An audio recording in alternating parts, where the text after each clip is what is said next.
Assalamualaikum warahmatullahi wabarakatuh. Kami dari kelompok 5 ingin membuat praktikum induksi elektromagnetik, membuat homopolar, motor dan kereta elektromagnetik. Nama saya Muhammad Rizky Arafi. Nama saya Ardi Abdul Berada. Nama saya Jamila Marneli. Nama saya Kaila Dinda. Nama saya Olenisa. Saya Satria Abdul Berada.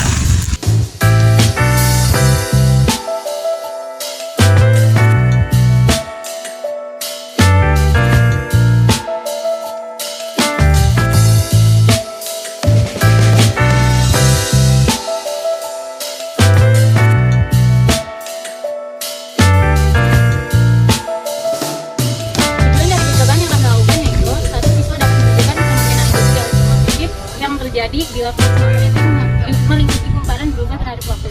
Yang kedua, siswa dapat menentukan hubungan kecepatan gerak magnet atau mendekati menjauhi kumparan dengan besar GGL induksi yang ditimbulkan pada kumparan. Yang ketiga, siswa dapat menentukan hubungan januan lilitan kumparan dengan besar GGL induksi yang ditimbulkan pada kumparan. Alat dan bahan: 1 baterai, 2 kawat tembaga, 3 magnet, 4 kam, 5 penggaris. Selanjutnya ada landasan teori. Yang pertama, hukum Faraday adalah hukum dasar elektromagnet tentang arus listrik yang menghasilkan medan magnet dan sebaliknya. Hukum ini yang menjadi dasar prinsip kerja induktor. Hukum Faraday ini pertama kali dikemukakan Michael Faraday tahun 1831. Di hukum ini dijelaskan semakin cepat perubahan medan magnet, maka semakin besar GGL yang diinduksi kumparan tersebut. Induksi elektromagnetik. Induksi elektromagnetik adalah gejala kimia gerak listrik di dalam suatu kumparan atau konduktor. Itu terdapat perubahan flux magnetik pada konduktor tersebut atau bila konduktor bergerak relatif melintasi medan magnetik. Selanjutnya, gaya gerak listrik induksi adalah timbulan gaya gerak listrik di dalam kumparan yang mencakup sejumlah garis dan gaya medan magnet. Kata lain akan timbul gaya gerak listrik di dalam kumparan apabila kumparan itu berada di dalam medan magnet. Kuat medannya berubah terhadap waktu.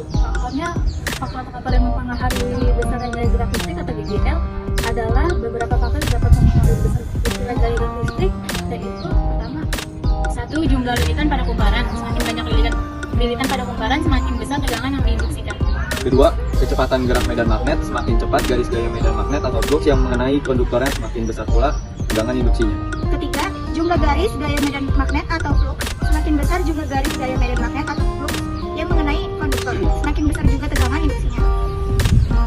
Langkah-langkah percobaan. Langkah-langkah membuat homopolar motor: 1. Siapkan baterai, kawat tembaga, magnet, dan tang. 2.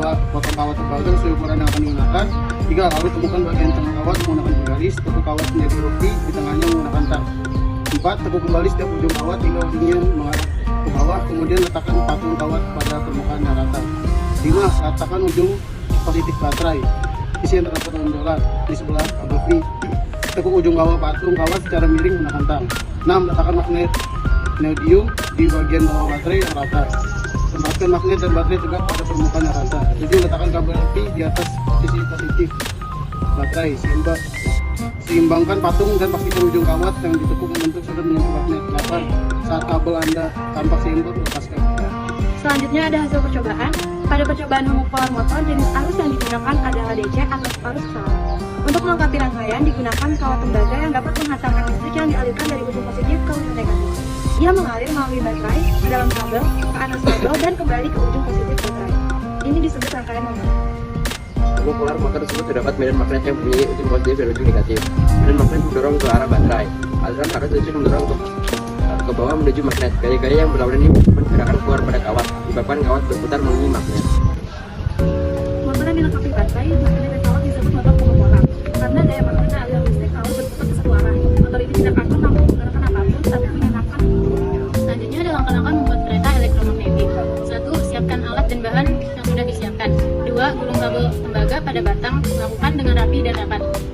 Buat gulungan sepanjang yang diinginkan. Bila gulungan tembaga sudah sesuai dengan yang diinginkan, pisahkan gulungan tembaga dari batang. 3. Setelah itu tempelkan 3 magnet super kuat. 4. Masukkan baterai yang telah ditempeli magnet super ke dalam pusat dari gulungan hingga masuk ke seluruh. Bila baterai tidak jalan, coba tukar posisi baterainya. 5. Agar dapat terus berjalan, dua ujung dapat dirapatkan. Hasil percobaan kereta elektromagnetik. Kereta elektromagnetik ini memanfaatkan gaya tarik menarik dan gaya tolak menolak pada putuk-putuk magnet yang terdapat pada dinding rel dan gerbong kereta.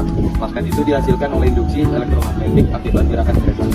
Kereta elektromagnetik menerapkan konsep fisika hukum Lenz. Hukum tersebut kemudian digunakan untuk menciptakan medan magnet yang cukup besar.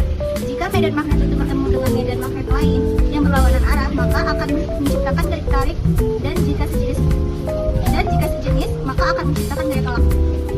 Kesimpulan, ada teknik induksi elektromagnetik. Hal ini dapat diperoleh beberapa kesimpulan, yaitu Satu, fenomena induksi elektromagnetik ditunjukkan ketika besar GGL induksi yang dihasilkan di antara muncul suatu kumparan penghantar berbanding lurus dengan laju perubahan fluks magnet yang menembus loop atau kumparan penghantar tersebut. yang kedua, semakin besar kecepatan gerak magnet, maka akan semakin besar pula GGL induksi yang dihasilkan. Hubungannya yaitu berbanding lurus.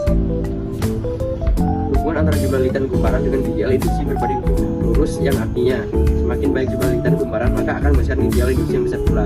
Rumusnya lapas sama dengan min N dikali G per dt. Sekian dari kelompok kami, kurang lebihnya mohon maaf. Wassalamualaikum warahmatullahi wabarakatuh.